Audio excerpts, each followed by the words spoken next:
প্রশাসন, বিশ্ববিদ্যালয়ের সাবেক ভিসি মাকসুদ কামাল এবং তার যে দূষণরা আছে, ওই সময়ে প্রক্টর মাকসুদ কামাল, ভিসি মাকসুদ কামাল এবং গোলাম রব্বানী, শিক্ষক সমিতির সভাপতি জিন্নাত হুদা এবং জুলাই বিপ্লবে যে শিক্ষার্থীদেরকে ব্রাশ ফায়ার নির্দেশ দিয়েছিল আকাম জামাল এবং ফেসিবাদের দোষর যে সমস্ত শিক্ষকরা আছে, তাদেরকে প্রশাসনিক সর্বোচ্চ ব্যবস্থা নেওয়ার জন্য আজকে আমরা আমাদের আবেদন দিচ্ছি।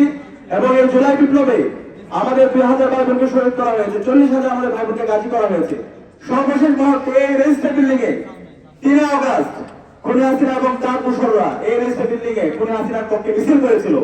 এই সকল ফেসিবাদের দোষরদের বিরুদ্ধে ব্যবস্থা নেওয়ার জন্য আজকে আমরা আমাদের স্মারকলিপি দিব এবং আমাদের বিশ্ববিদ্যালয় প্রশাসনের কাছে আমরা এই ফেসিবাদের দোষরদের তালিকা বিশ্ববিদ্যালয় প্রশাসনের কাছে আমরা দিব।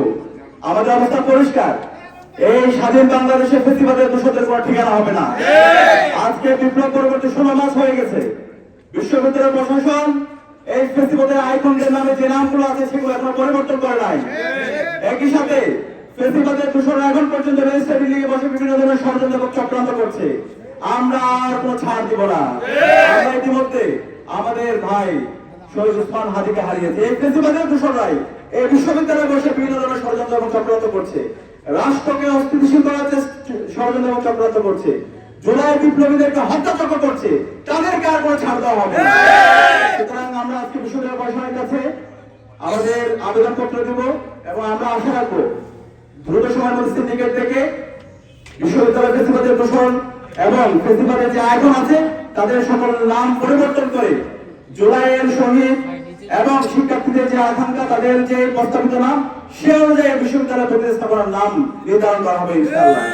একই সাথে ফেসিবাদের সকল দোষরদের বিরুদ্ধে যথাযথ আইনগত ব্যবস্থা গ্রহণ করা হবে। আমি সাংবাদিক বন্ধুদের অনুরোধ করবো, আমরা এখন এই প্রশাসনের কাছে যাব, আপনারা সুশৃঙ্খলভাবে আমাদের সাথে আসবেন।